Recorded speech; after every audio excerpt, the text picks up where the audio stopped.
লোহিত সাগরে ইয়েমেনি সশস্ত্র বাহিনীর হানা, ইসরায়েলি সংযোগে আগুন, কাঁপছে জাহাজ চলাচল। লোহিত সাগরের ঢেউ হঠাৎই গরম। নেতানিয়াহু যখন ট্রাম্পের সঙ্গে আলোচনায় ব্যস্ত, তখনই সমুদ্রপথে আঘাত হেনে দিল এক অদৃশ্য হাত। খবর এলো ইসরায়েল সংযুক্ত একটি জাহাজে ক্ষেপণাস্ত্র আঘাত করেছে। মুহূর্তেই জাহাজে লেগেছে আগুন। সমুদ্রের বুক কেঁপে উঠল। ব্রিটিশ সামরিক সংস্থা UKMTO নিশ্চিত করেছে জাহাজটিতে একটি অজ্ঞাত প্রজেক্টাইল আঘাত করেছে। তারা এই ঘটনাকে সরাসরি আক্রমণ বলে ঘোষণা করেছে এবং লোহিত সাগরে চলাচলরত সব জাহাজকে সতর্ক থাকার নির্দেশ দিয়েছে। সমুদ্রপথে হঠাৎ যেন ছড়িয়ে পড়েছে আতঙ্কের স্রোত। স্থানীয় গণমাধ্যম জানিয়েছে ক্ষেপণাস্ত্রটি ছোড়া হয়েছে হুথি নিয়ন্ত্রিত এলাকা থেকে। 128 নটিক্যাল মাইল দূরে আদেলের কাছে হঠাৎই আগুনে পুড়তে শুরু করে সেই জাহাজ। আন্তর্জাতিক নিরাপত্তা সংস্থা আমব্রে জানিয়েছে এটি নেদারল্যান্ডসের পতাকাবাহী একটি পণ্যবাহী জাহাজ। আরও চমকপ্রদ তথ্য প্রকাশ করে তারা বলেছে, একই জাহাজকে 23 সেপ্টেম্বরেও একবার আক্রমণ করা হয়েছিল জিবুতির পথে। আমব্রে সতর্ক করে দিয়েছে এডেন উপসাগরে জাহাজ চলাচল এখন গুরুতর হুমকির মুখে। আর এর পেছনে কারা? উত্তরটা স্পষ্ট, হুথি যোদ্ধারা, যারা গত 2 বছর ধরে বারবার এই সমুদ্র পথে আঘাত হেনে আসছে। যদিও হুথিরা এখনো দায় স্বীকার করেনি, তাদের ধাঁচ পরিষ্কার। সাধারণত তারা দেরিতে ঘোষণা করে, কিন্তু একবার মুখ খুললেই বিশ্ব কেঁপে ওঠে। গত বছর থেকে গাজার সমর্থনে লোহিত সাগরে একের পর এক হামলা চালিয়েছে ইরান সমর্থিত এই ইয়েমেনি গোষ্ঠী। আর সানায় ইসরায়েলি হামলায় তাদের প্রধানমন্ত্রী নিহত হওয়ার পর থেকে তারা আরও বেশি আক্রমণাত্মক হয়ে উঠছে। নতুন চমক দিল হুথিরা। তারা দাবি করেছে ইসরায়েলের সংবেদনশীল স্থাপনায় ক্লাস্টার বোমা বর্ষণ করেছে। তেল আবিবের অভ্যন্তরে রাতারাতি আঘাত হেনেছে তাদের অস্ত্র। শুধু তাই নয়, ইলাক অঞ্চলের দিকে 2টি ড্রোন ছোড়ার কথাও জানিয়েছে তারা। এ যেন এক দ্বিমুখী যুদ্ধ। একদিকে সমুদ্রপথ, অন্যদিকে ইসরায়েলের হৃদয় নিশানা। হুথিদের বার্তা স্পষ্ট, আমরা শুধু সীমান্তে নই, সমুদ্র আর আকাশ সর্বত্র আছি। এই আঘাতে টুইস্ট একটাই, নেতানিয়াহু যখন ট্রাম্পের সঙ্গে ভবিষ্যৎ কৌশল ঠিক করছিলেন, তখনই লোহিত সাগরে জ্বলতে শুরু করলো জাহাজ। যেন হুথিরা বিশ্বকে মনে করিয়ে দিল, কথার টেবিলে চুক্তি হলেও বাস্তবের ময়দান নিয়ন্ত্রণ করে তারাই। লোহিত সাগর আজ তাই আর কেবল বাণিজ্যের পথ নয়, বরং শক্তির মঞ্চ। হুথিরা দেখিয়ে দিচ্ছে সীমাহীন আঘাতের ক্ষমতা তাদের হাতে। তাদের ক্ষেপণাস্ত্র, ড্রোন আর ক্লাস্টার বোমার ভয়েই কেঁপে উঠছে ইসরায়েলি শিবির। এখন প্রশ্ন, এই উত্তেজনা কোথায় গিয়ে থামবে?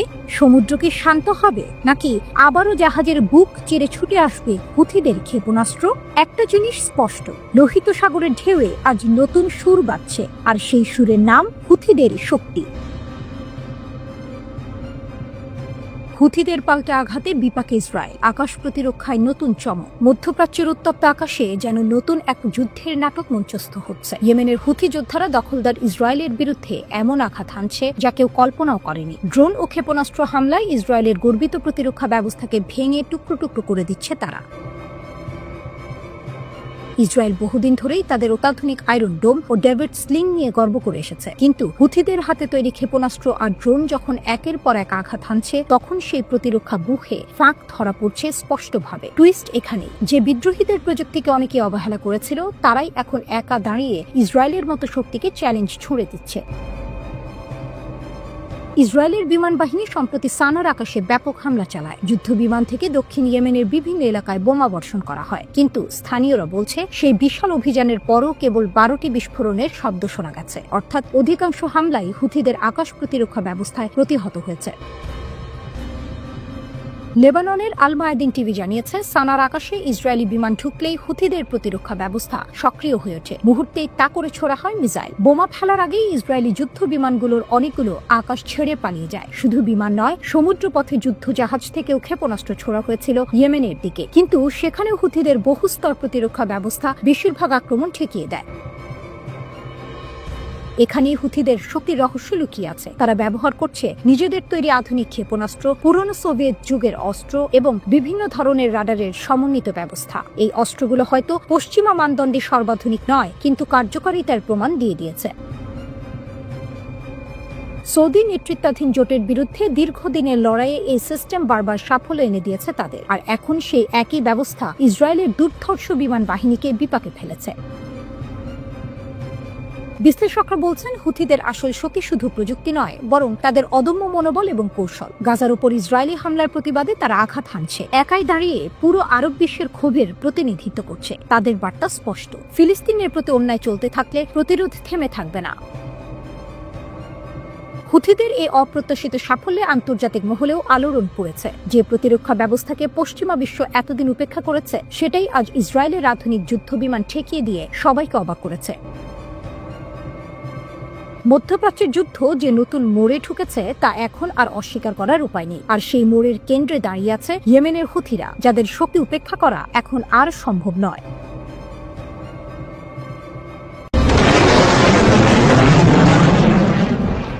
ইরানের গোপন ক্ষেপণাস্ত্র পরীক্ষা, ট্রাম্প নেতানিয়াহু আতঙ্কে সাড়া, লুকানো পরীক্ষা, আকাশে ছায়ার রেখা আর স্যাটেলাইট ছবিতে উন্মোচিত রহস্যের আনাগোনা। বিশ্বের চোখ এখন তেহরানের দিকেই রাখা। স্যাটেলাইট চিত্র বলছে ইরান ইমাম খোমেনি মহাকাশ বন্দরে ক্ষেপণাস্ত্র পরীক্ষা চালিয়েছে। অ্যাসোসিয়েটেড প্রেস প্ল্যানেট ল্যাবসের ছবি বিশ্লেষণ করে এই দাবি করেছে। অথচ ইরান একটিও শব্দ উচ্চারণ করেনি। নীরবতা যেন নিজেই এক রহস্যের হাতছানি। তেহরান থেকে 230 কিলোমিটার দক্ষিণ পূর্বে সেমনান প্রদেশের সেই লঞ্চ প্যাডে আগে নীল রঙের উপর লাল, সাদা আর সবুজ ব্যান্ড ছিল। হঠাৎ নতুন ছবিতে গাঢ় পোড়ার দাগ ধরা দিল, ঠিক যেন আগুনের আঁচে দগ্ধ মাটি। বিশেষজ্ঞরা বলছেন এগুলোই উৎক্ষেপণের স্বাক্ষর বহন করছে নাকি। ইন্টারন্যাশনাল ইনস্টিটিউট ফর স্ট্র্যাটেজিক স্টাডিজের গবেষক ফ্যারিয়ান হেন্স জানিয়েছেন, পোড়ার তীব্রতা বলছে এটা কঠিন জ্বালানির ক্ষেপণাস্ত্র, কারণ কঠিন জ্বালানির রকেট পেছনে রেখে যায় অ্যালুমিনিয়াম অক্সাইডের দগ্ধ চিহ্ন। এমনকি ছবিতে দেখা উত্তর দক্ষিণ রেখাও জানাচ্ছে রকেটের আগুনকে সরিয়ে দেওয়া হয়েছে বিশেষ বিস্ফোরণ ডিফ্লেক্টরের মাধ্যমে। ইরান তবে কি নতুন খেলায় মেতেছে? 18 সেপ্টেম্বর সোশ্যাল মিডিয়ায় ভেসে ওঠে একটি ছবি, সেমনান প্রদেশের আকাশে রকেটের ধোঁয়ার কেরামতি। সেটি এখন এই আলোচনার কেন্দ্রবিন্দু। অথচ ইরানের রাষ্ট্রীয় গণমাধ্যম একে এড়িয়ে গেল। কর্মকর্তারাও নিশ্চুপ, তবে পশ্চিমারা নয় চুপ। কেবল ক্ষেপণাস্ত্র নয়, একই সময় ইরান রাশিয়ার সঙ্গে স্বাক্ষর করেছে আরেকটি গুরুত্বপূর্ণ চুক্তি। ছোট পারমাণবিক কেন্দ্র নির্মাণে একসঙ্গে কাজ করবে দুই দেশ। পরিকল্পনা এমনই, তারা এটিকে বলছে কৌশলগত সম্পর্ক। তেহরান যখন তার পারমাণবিক কর্মসূচি ঘিরে নতুন নিষেধাজ্ঞার ঝুঁকিতে, তখন মস্কোর সঙ্গে এমন চুক্তি নিঃসন্দেহে কূটনৈতিক জয়ের বার্তাই দিল। ট্রাম্প ও নেতানিয়াহুর উৎকণ্ঠা। এই দৃশ্য দেখে ট্রাম্প এবং নেতানিয়াহু কি ভাবছেন ঘুরপাক খাচ্ছে প্রশ্নটা। যুক্তরাষ্ট্রের প্রেসিডেন্ট বহুবার ইরানকে হুমকি দিয়েছে, ইরানের ক্ষেপণাস্ত্র কর্মসূচি তাদের জন্য সরাসরি বিপদ। ইসরায়েলও বারবার বলেছে, কিন্তু বাস্তবতা হলো ইরান একের পর এক পরীক্ষা চালাচ্ছে, আর বিশ্ব তা শুধু স্যাটেলাইট ছবিতে খুঁজে পাচ্ছে। ইরান মুখে স্বীকার না করলেও ছবিগুলো অনেক কথা বলছে। একদিকে গোপন পরীক্ষা, অন্যদিকে কূটনৈতিক চুক্তি। সব মিলিয়ে তেহরান দেখাচ্ছে তাদের থামানো সহজ নয়। যে দেশ আকাশে ছাপ ফেলে নীরবে চলে যেতে পারে, সে দেশ জানে শক্তি প্রদর্শনের আসল মঞ্চ কখনো প্রকাশ্য হয় না, তা থাকে আড়ালে। তাহলে কি সত্যিই ট্রাম্প ও নেতানিয়াহুর দুশ্চিন্তার কারণ আছে? উত্তর খুঁজতে হলে তাকাতে হবে সেমনের আকাশের দিকে, যেখানে রহস্যের গন্ধ ছড়িয়েছে, রহস্যময় ধোঁয়ার রেখা।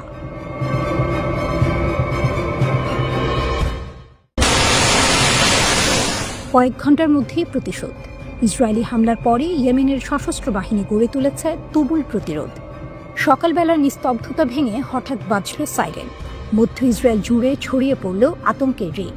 কয়েক ঘন্টা আগেই ইসরায়েলি বিমান বাহিনী ইয়েমেনের রাজধানী সানায় বিধ্বংসী হামলা চালিয়েছিল। তার জবাবে ইয়েমেনের সশস্ত্র বাহিনী ব্যালিস্টিক ক্ষেপণাস্ত্র ছুড়ে দিল। প্রতিশোধ এলো এত দ্রুত যেন আগুন থেকে স্ফুলিঙ্গ। ইসরায়েলের দাবি, ইয়েমেন থেকে ছোড়া ক্ষেপণাস্ত্র তাদের বিমান প্রতিরক্ষা ব্যবস্থা আটকে দিয়েছে তাড়াতাড়ি, ফলে বড় কোনো ক্ষয়ক্ষতি হয়নি। কিন্তু প্রশ্ন থেকেই গেল, এত দূর থেকে ক্ষেপণাস্ত্র পাঠানোই বা কিভাবে সম্ভব হলো? ইসরায়েলি সামরিক সূত্র বলছে একসঙ্গে 20টি জেট 65-টিরও বেশি বোমা বর্ষণ করেছে সানায়। এত বিস্ফোরক ব্যবহারের ঘটনা এটাই প্রথম একক হামলায়। ইসরায়েলের তথ্য মতে অভিযানে 7টি লক্ষ্যবস্তুতে চালানো হয় হামলা। এর মধ্যে ছিল 5টি সামরিক সদর দপ্তর ও অস্ত্র ভাণ্ডার 2টা। ইসরায়েলি প্রতিরক্ষামন্ত্রী কার্জ একে হুথিদের উপর শক্তিশালী আঘাত বলেই বর্ণনা করেন। কিন্তু ইয়েমেনের আনসারুল্লাহ প্রশাসন জানিয়েছে ওই হামলায় 2 জন নিহত এবং 48 জন আহত হয়েছে। তাদের বক্তব্যে স্পষ্ট, এটিকে তারা ইসরায়েলি আগ্রাসন হিসেবেই দেখছে। হুথিদের ঘোষণা ও ইরানের ছায়া। হুথি নিয়ন্ত্রিত আল মাসিরা টিভি জানায়, ইসরায়েলের হামলার প্রতিক্রিয়াতেই ক্ষেপণাস্ত্র ছোড়া হয়েছে। তাদের বিবৃতিতে বলা হয়, গাজায় আমাদের ভাইদের উপর গণহত্যা ও ইয়েমেনের মাটিতে আগ্রাসনের জবাব দিতেই এই অভিযান। হুথিরা আরও জানায়, ইসরায়েলের দক্ষিণে আল রাশরাশ এলাকায় ড্রোন হামলা সফল হয়েছে। তারা দাবি করে প্রতিরক্ষা ব্যবস্থা এটিকে ঠেকাতে ব্যর্থ হয়েছে, যদিও ইসরায়েল বলে কেবল একটি ড্রোন লক্ষ্যবস্তুতে আঘাত করেছে। এখানেই আসে বড় প্রশ্ন, হুথিদের শক্তি কি শুধু ইয়েমেনের ভেতরেই সীমাবদ্ধ? বিশেষজ্ঞরা বলছেন, ইরানের সমর্থন ছাড়া এত দূর থেকে ক্ষেপণাস্ত্র ও ড্রোন হামলা চালানো সম্ভব নয়। ইরানের প্রযুক্তি ও কৌশলই হুথিদের হাতকে করেছে আরও লম্বা। এই পাল্টাপাল্টি হামলা শুধু একদিনের ঘটনা না, এর আগেও হুথিরা ইসরায়েলের ইরাকে চালায় ড্রোন হামলা, যাতে আহত হয় ২০ জন। ২ জনের গুরুতর অবস্থা। এক ড্রোন সফল হয়, আরেকটি ব্যর্থ, কিন্তু বার্তা স্পষ্ট, ইসরায়েল গাজায় আগুন ছড়ালে ইয়েমেন থেকেও আগুন ছুটবে। হুথিদের এই ক্ষেপণাস্ত্র নিক্ষেপ শুধু প্রতিশোধ নয়, বরং এক কৌশলগত বার্তা। এটি দেখায় গাজায় যুদ্ধ ইসরায়েলের ছাড়িয়ে গেছে ইসরায়েলের সীমানা। এখনও ইয়েমেনও ইসরায়েলের জন্য এক ফ্রন্টে পরিণত হয়েছে, আর এর পেছনে ইরানের ছায়া ক্রমেই গাঢ় হচ্ছে। ইসরায়েল যখন গাজায় সামরিক অভিযান চালাচ্ছে, তখন তার মাথার উপরে ইয়েমেন নতুন চাপ তৈরি করছে। প্রতিটি হামলার পরই আসে পাল্টা হামলা, প্রতিটি আগ্রাসনের পরই প্রতিশোধের ঘোষণা। আর এর মধ্যেই তেহরান প্রমাণ করছে তাদের প্রভাব আর শক্তি শুধু এক দেশে নয়, গোটা অঞ্চলে ছড়িয়ে আছে। প্রশ্ন এখন একটাই, এই লড়াই কোথায় গিয়ে থামবে? নাকি প্রতিটি আগুনের জবাবে আরেকটি আগুন জ্বলে উঠবে?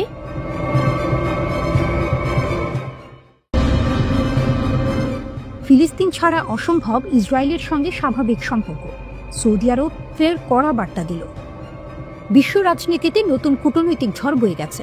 ফিলিস্তিন রাষ্ট্র প্রতিষ্ঠা ছাড়া ইসরায়েলের সঙ্গে স্বাভাবিক সম্পর্ক স্থাপিত হবে না, সৌদি আরব ঘোষণা করেছে। জাতিসংঘ সাধারণ পরিষদের ৮০তম অধিবেশনের ফাঁকে সৌদি আরব, নরওয়ে, স্পেন, জর্ডান ও মিশরের পররাষ্ট্রমন্ত্রীরা যৌথভাবে এই বার্তা দিয়েছে। বিষয়টা পরিষ্কার, ফিলিস্তিনকে বাদ দিলে মধ্যপ্রাচ্যে শান্তির হবে না উদ্ভব। সৌদি আরব জানাচ্ছে, কূটনৈতিক চাপ ও আন্তর্জাতিক সমর্থন থাকলে খুব শিগগিরই একটি টেকসই ফিলিস্তিন রাষ্ট্র প্রতিষ্ঠা সম্ভব। সৌদি আরবের দৃঢ় অবস্থান, ফিলিস্তিনকে স্বাধীন করতে রাখবে অবদান। সৌদি পররাষ্ট্রমন্ত্রী প্রিন্স ফয়সাল বিন ফারহান বলেন, আমরা অল্প সময়ের মধ্যে এমন একটি ফিলিস্তিন রাষ্ট্র দেখতে পারি যা টেকসই হবে এবং ইসরায়েলের সঙ্গে সহাবস্থান করতে পারবে। তিনি সতর্ক করে বলেন, পশ্চিম তীরে ইসরায়েলের অবৈধ দখল বা জমি সংযুক্তিকরণ গাজা ও আঞ্চলিক শান্তির জন্য মারাত্মক হুমকি। বিন সালমানের দেশ ফিলিস্তিনের ঢাল হতে পারবে কি? প্রিন্স ফয়সাল আরও উল্লেখ করেছেন, মার্কিন নেতৃত্বাধীন উদ্যোগের মাধ্যমে এই বিষয়ে কাজ চলছে, কিন্তু এখনই দ্রুত ও শক্তিশালী পদক্ষেপ নেওয়া জরুরি। নরওয়ের পররাষ্ট্রমন্ত্রী এসপেন বার্থ আইদে জানিয়েছেন, ১৫৯টি দেশ ইতোমধ্যে ফিলিস্তিনকে স্বীকৃতি দিয়েছে। পশ্চিমা দেশগুলোর মধ্যেও স্বীকৃতির প্রবণতা বাড়ছে। স্পেনের পররাষ্ট্রমন্ত্রী হোসে ম্যানুয়েল আলভারেস বলেছেন, ইসরায়েল ফিলিস্তিনি কর্তৃপক্ষকে আর্থিকভাবে দুর্বল করার চেষ্টা করছে, তাই স্পেন ৫০ মিলিয়ন ইউরো অর্থ সহায়তা দেবে। এছাড়া গাজাগাবে মানবিক সহায়তা বহনকারী স্পেনীয় জাহাজগুলো সম্পূর্ণ শান্তিপূর্ণ উদ্যোগ। মিশরের পররাষ্ট্রমন্ত্রী বাদর আবদেলাত্তি জানান, গাজায় ফিলিস্তিনি নিরাপত্তা বাহিনী গড়ে তুলতে কায়রো ও আম্মান একসঙ্গে কাজ করছে। প্রয়োজনে জাতিসংঘ নিরাপত্তা পরিষদের অধীনে আন্তর্জাতিক শান্তিরক্ষী বাহিনী মোতায়েনের বিষয়ে মিশর উন্মুক্ত আছে। বিশ্লেষকরা বলছেন, সৌদি আরব শুধু অর্থ বা কূটনৈতিক প্রভাব দিয়ে নয়, তাদের সামরিক শক্তি ও আঞ্চলিক নেতৃত্ব ব্যবহার করেও ফিলিস্তিনকে আন্তর্জাতিক অঙ্গনে শক্ত স্থান দিতে পারে। সৌদি আরবের তেল, আর্থিক শক্তি ও কূটনৈতিক নেটওয়ার্ক মধ্যপ্রাচ্যের ভারসাম্য ঠিক রাখতে গুরুত্বপূর্ণ ভূমিকা রাখছে। এছাড়া সৌদি আরবের দৃঢ় অবস্থান ইঙ্গিত দেয় যে যদি ইসরায়েল ফিলিস্তিনকে বাদ দিয়ে স্বাভাবিক সম্পর্ক স্থাপনের চেষ্টা করে, সৌদি আরব তা সহ্য করবে না, বরং আঞ্চলিক জোট ও আন্তর্জাতিক সমর্থনের মাধ্যমে চ্যালেঞ্জের মুখে পড়বে ইসরায়েলের পরিকল্পনা। ফিলিস্তিন রাষ্ট্র বাস্তবতা কি কাছে? প্রিন্স ফয়সাল আবারও জোর দিয়ে বলেন, যদি আন্তরিক রাজনৈতিক সদিচ্ছা থাকে তবে খুব দ্রুতই ফিলিস্তিন রাষ্ট্র প্রতিষ্ঠা করা সম্ভব। বিশ্লেষকদের মতে এটি শুধু একটি কূটনৈতিক বার্তা নয়, বরং সৌদি আরবের শক্তি ও প্রভাবের প্রমাণ। মধ্যপ্রাচ্যের শান্তি ও ভারসাম্যের জন্য এখন ফিলিস্তিন রাষ্ট্র প্রতিষ্ঠা আবশ্যক। বিশ্ব দেখছে, সৌদি আরব শুধু কথায় নয়, কাজেও নেতৃত্ব দিতে প্রস্তুত।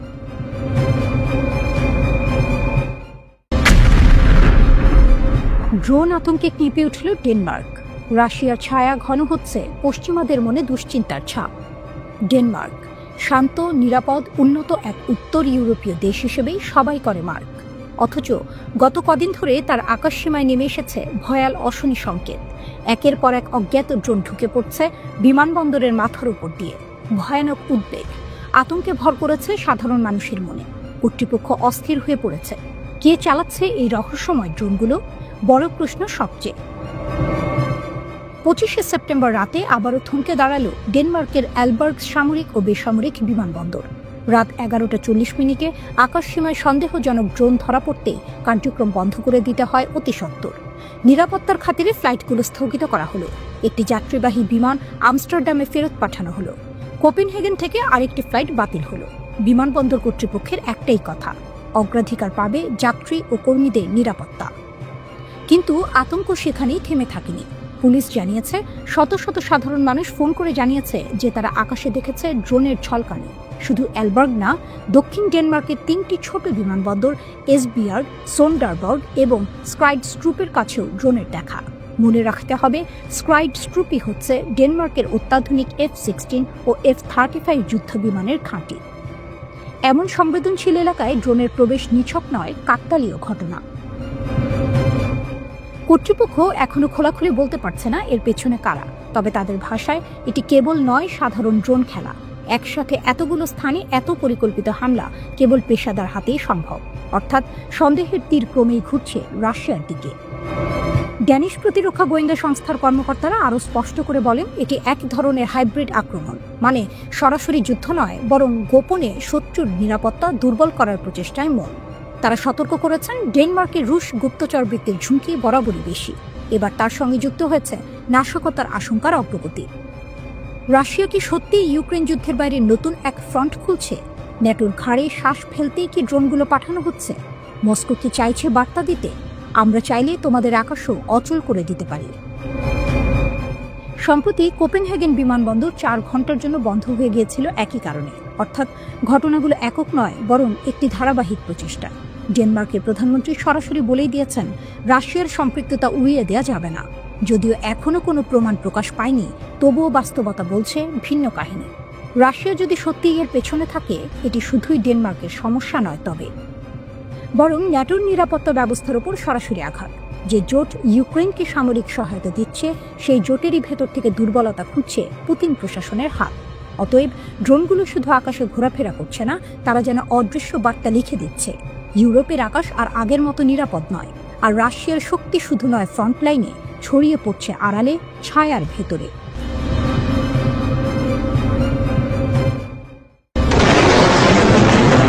তেরো বছর পর একসাথে তুরস্ক, মিশর, ইসরায়েলের জন্য নতুন সতর্কবার্তা অতঃপর। পূর্ব ভূমধ্যসাগর আবার উত্তপ্ত।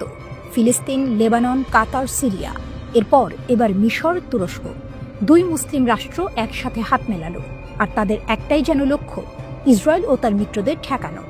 আঙ্কারা ও কায়রোর এই যৌথ পদক্ষেপ ইঙ্গিত দিচ্ছে, যে কোনো সময় তেল আবিবের বিরুদ্ধে বড় ধরনের সংঘর্ষ শুরু হতে পারে। দীর্ঘ 13 বছর পর প্রথমবারের মতো তুরস্ক ও মিশর যৌথ নৌ মহড়া শুরু করেছে। বাহর আল সাদাকা 5 দিনের এই মহড়ার নাম দেওয়া হয়েছে। বিশ্লেষকরা বলছেন, এই মহড়া শুধু সামরিক প্রদর্শনী নয়, বরং নতুন আঞ্চলিক ভারসাম্যের স্পষ্ট সংকেত।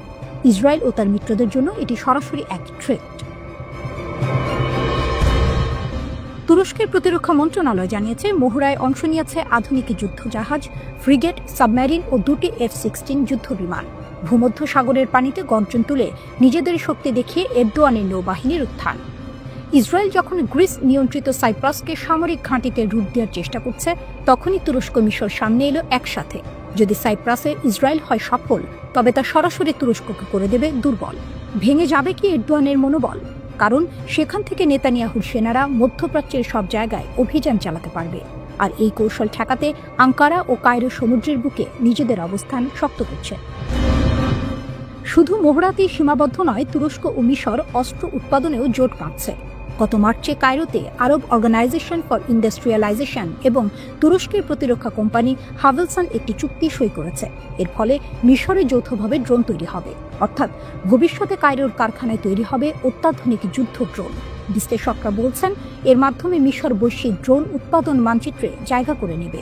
আর আঙ্কারার প্রযুক্তি আর কায়রোর উৎপাদন ক্ষমতা এক হলে তা সরাসরি ইসরায়েলের জন্য নতুন মাথা ব্যথা হয়ে দাঁড়াবে। এদিকে গাজায় ইসরায়েলের গণহত্যা বন্ধে যখন বিশ্বজুড়ে চাপ বাড়ছে, তখন তুরস্ক ও মিশরের এই সমন্বয় নতুন মাত্রা যোগ করছে।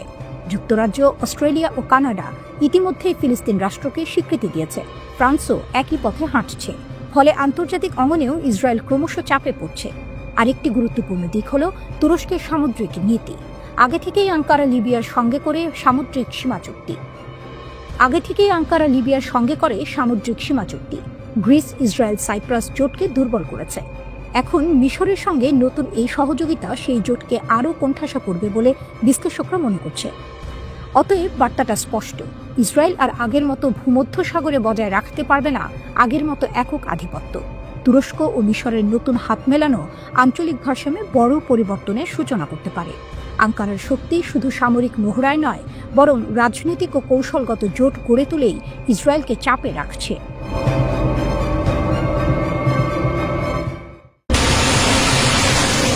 গাজার পথে ফ্লোটিলা, ফুটবে কি আলুর রেখা? হঠাৎই ড্রোন হামলা, ভূমধ্যসাগরে যুদ্ধজাহাজের আনাগোনা।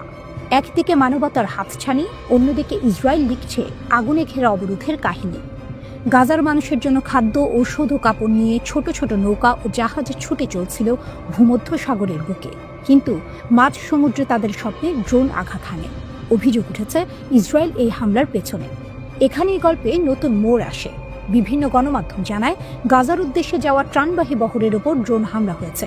হামলার ধরনও অস্বাভাবিক। ড্রোন থেকে ফ্ল্যাশব্যাং বিস্ফোরক হয় ফেলা। লক্ষ্য ছিল ভয় দেখানো, থামিয়ে দেয়া। কিন্তু এবার অন্যভাবে গড়ে উঠল প্রতিরোধটা। হামলার পরপরই ইতালি ও স্পেন ঘোষণা দেয় তারা যুদ্ধজাহাজ পাঠাচ্ছে গাজার ফ্লোটিলাকে রক্ষার উদ্দেশ্যে। স্পেনের প্রধানমন্ত্রী পেদ্রো সানচেজ জাতিসংঘের সাধারণ পরিষদের বৈঠকে যোগ দিতে গিয়ে সাংবাদিকদের বলেন, আন্তর্জাতিক আইন মানা জরুরি। ভূমধ্যসাগরে ৪৫ দেশের নাগরিকের চলাচলের অধিকার আছে। তিনি জানান, স্পেনের জাহাজ শুধু সুরক্ষা দেবে না, প্রয়োজনে উদ্ধার কাজও করবে। ইতালির প্রতিরক্ষামন্ত্রী গুইদো ক্রুসেত্তো হামলার নিন্দা জানিয়ে বলেন, ড্রোন হামলা আন্তর্জাতিক মানবিকতাকে চ্যালেঞ্জ করেছে। এরপরে ইতালি একটি ফ্রিগেট পাঠানোর ঘোষণা দেয়। তাদের লক্ষ্য স্পষ্ট, ফ্লোটিলাকে রক্ষা করা এবং প্রয়োজনে যাত্রীদের উদ্ধার করা। এই বহরে আছেন বিভিন্ন দেশের মানবাধিকার কর্মী। ইসরায়েল ভয় দেখাতে হামলা চালাচ্ছে তাদের দাবি, কিন্তু তারা থামবেন না। ১৩ সেপ্টেম্বর তিউনিসিয়ার বিজট বন্দরে শুরু হয় যাত্রা। প্রায় ৫০টি নৌযান গাজার অবরোধ ভাঙার মিশনে এগিয়ে যাচ্ছে।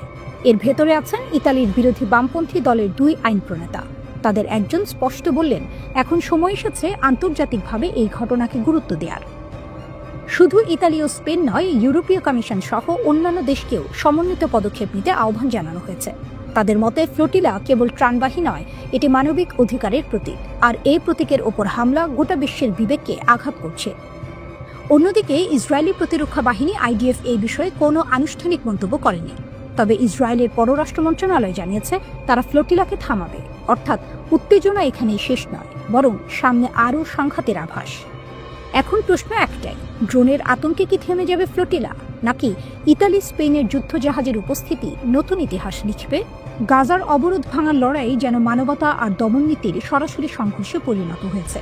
শেষ পর্যন্ত ভূমধ্যসাগরের নীল জলে যুদ্ধজাহাজের গর্জন আর ফ্লোটিলার পতাকা, দুটি ছবি একসঙ্গে দাঁড় করিয়েছে মানব সভ্যতার সবচেয়ে বড় দ্বন্দ্বকে।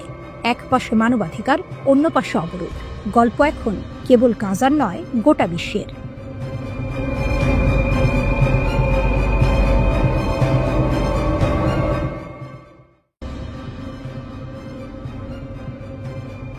পারমাণবিক শক্তিতে নতুন অধ্যায়। রাশিয়ার সঙ্গে $25 বিলিয়ন চুক্তি করল ইরান, নতুন আশায়। ইরান যেন দিয়েছে পশ্চিমা বিশ্বকে আরেকটি অপ্রত্যাশিত বার্তা। জাতিসংঘের পুরনো নিষেধাজ্ঞা ফিরিয়ে আনার শঙ্কার মধ্যে এক মহাযজ্ঞ ঘোষণা করল দেশটি। নতুন 4টি পারমাণবিক বিদ্যুৎ কেন্দ্র নির্মাণের চুক্তি, বিশাল $25 বিলিয়ন ঝনঝনানি, আর অংশীদার রোসাটম, রাষ্ট্রায়ত্ত পারমাণবিক সংস্থা রাশিয়ার। এই খবরটি প্রকাশিত হয়েছে ইরানের রাষ্ট্রীয় গণমাধ্যমের বরাতে। পশ্চিমাদের চোখে ধুলো দিয়ে, নিষেধাজ্ঞার হুমকিকে পাত্তা না দিয়ে ইরান যেন জানিয়ে দিল, আমরা থামব না, বরং এগোবো আরও দূরে। আরব নিউজ জানিয়েছে, জাতিসংঘের সম্ভাব্য নিষেধাজ্ঞা পুনর্বহালের মাত্র কয়েক ঘন্টা আগে ইরান ও রাশিয়া এই বিশাল চুক্তি স্বাক্ষর করে। 4টি বিদ্যুৎ কেন্দ্র নির্মাণ হবে ইরানের দক্ষিণে হরমুজগান প্রদেশের সিরিক শহরে। রাষ্ট্রীয় টেলিভিশন বলছে, এই প্রকল্পে অংশ নেবে ইরানের হরমুজ কোম্পানি। প্রতিটি বিদ্যুৎ কেন্দ্রের উৎপাদন ক্ষমতা হবে 1255 মেগাওয়াট। যদিও কবে কাজ শুরু হবে বা শেষ হবে সেই সময়সীমা এখনো ঘোষণা করা হয়নি। ইরানের বর্তমান সামর্থ্য আর ভবিষ্যৎ লক্ষ্য। বর্তমানে ইরানের হাতে কেবল একটি কার্যকর পারমাণবিক বিদ্যুৎ কেন্দ্র আছে বুশেহরে। মাত্র 1000 মেগাওয়াট এর উৎপাদন ক্ষমতা। বিশাল দেশটির বিদ্যুৎ চাহিদার তুলনায় এটি একেবারে সীমিত এক সংখ্যা। তাই নতুন 4টি কেন্দ্র চালু হলে বহুগুণে বাড়বে ইরানের জ্বালানি সক্ষমতা। রাষ্ট্রীয় সংবাদ সংস্থা ইরনা জানিয়েছে, এই প্রকল্প বাস্তবায়িত হলে ইরান বিদ্যুৎ উৎপাদনে নতুন উচ্চতায় পৌঁছাবে। শুধু বিদ্যুৎই নয়, ভূ রাজনীতিতেও এক ধরনের শক্তির বার্তা যাবে প্রতিপক্ষের কাছে। যুক্তরাষ্ট্র ও পশ্চিমা দেশগুলো দীর্ঘদিন ধরে অভিযোগ করছে ইরানের পারমাণবিক কর্মসূচি গোপনে অস্ত্র তৈরির আড়াল। কিন্তু তেহরানের দাবি এটা মোটেই নয় তাদের ঢাল। বারবার অস্বীকার করে পশ্চিমাদের জন্য পরিস্থিতি করেছে উত্তাল। ইরানের দাবি, এই কর্মসূচি সম্পূর্ণ বেসামরিক, জনগণের বিদ্যুৎ চাহিদা মেটানোই লক্ষ্য, আর এতেই পশ্চিমাদের ঘাম বেরিয়ে গেল। তবে ইতিহাস বলছে 2018 সালে যুক্তরাষ্ট্র একতরফাভাবে ইরান পরমাণু চুক্তি থেকে বেরিয়ে আসার পর পরিস্থিতি আরও জটিল হয়ে ওঠে। ইরানও ধীরে ধীরে চুক্তির শর্ত মানা দেয় কমিয়ে। এরপর নতুন চুক্তির পথে আলোচনা চলছিল, কিন্তু 2025 সালের জুনে ইসরায়েলের নজিরবিহীন সামরিক হামলা ও 12 দিনের রক্তক্ষয়ী যুদ্ধ সব আলোচনায় ব্রেক কষে দিল। পুরনো বন্ধুত্ব নতুন শক্তি তৈরি করল। এই চুক্তি ইরান রাশিয়ার দীর্ঘদিনের সম্পর্ককেও দেয় মনে করিয়ে। 1993 সালে রাশিয়ার সঙ্গে ইরান প্রথম পারমাণবিক চুক্তি করে। বুশেহর বিদ্যুৎ কেন্দ্র তৈরি হয় তারই ফলে। আসলে 1979 সালের ইসলামী বিপ্লবের পর জার্মানি সরে দাঁড়ালে সেই প্রকল্পের দায়িত্ব নেয় রাশিয়া। আজ 2025 সালে এসে ইতিহাসের চাকা যেন আবারও ঘুরল। ইরান আবারও রাশিয়ার কাঁধে কাঁধ মিলিয়ে পারমাণবিক শক্তির নতুন অধ্যায় শুরু করল। বিশ্লেষকদের মতে এই চুক্তি শুধু জ্বালানির বিষয় নয়, এক কূটনৈতিক ঘোষণা। পশ্চিমাদের চাপ, নিষেধাজ্ঞার হুমকি বা সামরিক আগ্রাসন কোনোটি ইরানকে থামাতে পারছে না, বরং প্রতিটি আঘাতেই যেন শক্তিশালী হয়ে উঠছে দেশটি। হরমুজগানের মাটিতে 4টি নতুন কেন্দ্র দাঁড়িয়ে গেলে শুধু আলোই জ্বলবে না, জ্বলবে এক নতুন আত্মবিশ্বাসের প্রতীক। ইরান বলছে, আমরা পিছিয়ে যাব না, সামনে এগোবো, আমাদের শক্তি থামানো যাবে না। জ্বলবে খামেনির দেশের সাফল্যের দ্বীপ।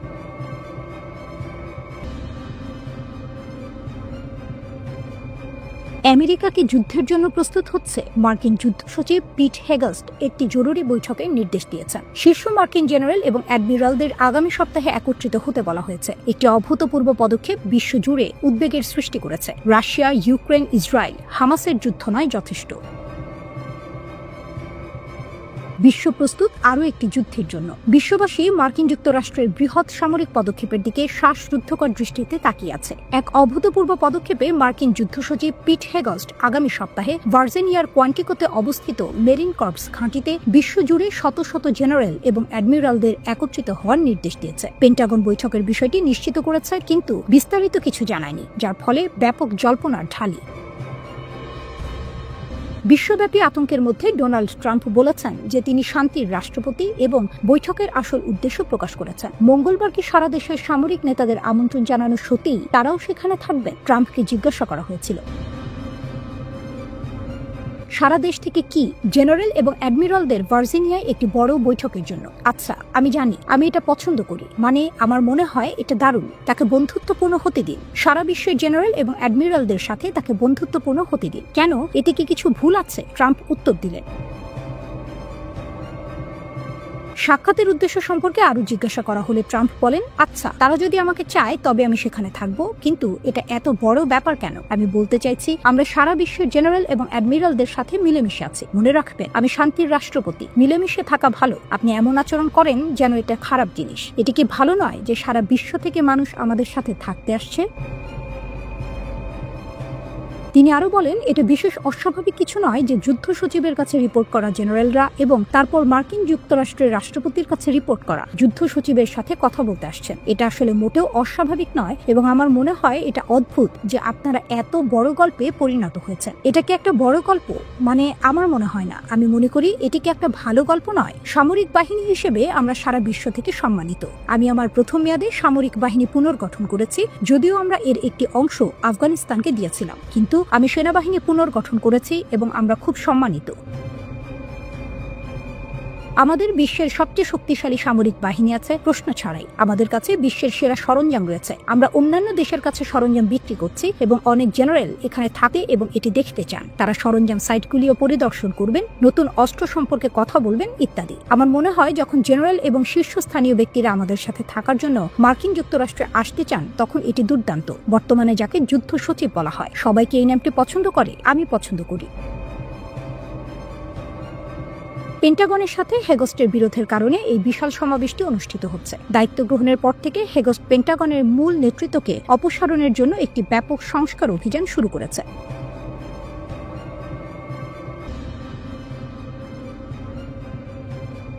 আলাস্কার আকাশে রাশিয়ার বোমারু বিমান এবং সু-35 যুদ্ধ বিমান প্রবেশ করল।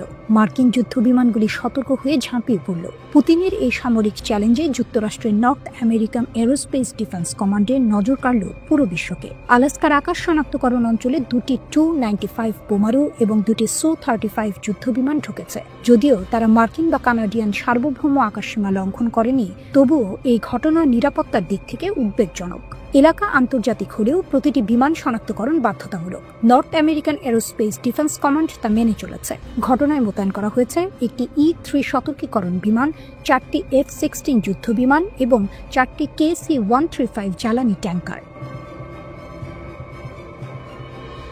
আমরা এটিকে অত্যন্ত গুরুত্ব সহকারে নিচ্ছি। এটি এমন একটি পরিস্থিতি যা চলতে পারে না, এটি বন্ধ করতে হবে। আমরা এটি যেমন আছে তেমন রেখে দিতে পারি না, বলেছেন একজন মার্কিন কর্মকর্তা। ইউরোপে নিরাপত্তা সংকট ক্রমশ বাড়ছে। ন্যাটো দেশগুলোর কাছের আকাশসীমায় রাশিয়ার নিয়মিত প্রবেশ এবং ড্রোন কার্যক্রমের ফলে যুদ্ধের ছাপ দেখা দিচ্ছে। পোল্যান্ডে সন্দেহভাজন রাশিয়ান ড্রোন ভূপাতিত হয়েছে। এস্তোনিয়াও কয়েকদিন পর রাশিয়ান যুদ্ধ বিমানকে আকাশসীমা লঙ্ঘনের অভিযোগ করেছে। এই আক্রমণ কৌশল শুধু শক্তির প্রদর্শন না, যে কোনো সময় আকাশ এবং সমুদ্রের সীমা পরীক্ষা করতে পারে, রাশিয়া স্পষ্ট বার্তা দিচ্ছে। এই ধরনের কর্মকাণ্ড সাধারণ হলেও প্রতিরক্ষা বাহিনী কখনো উদাসীন থাকে না, north American aerospace defence command বলছে।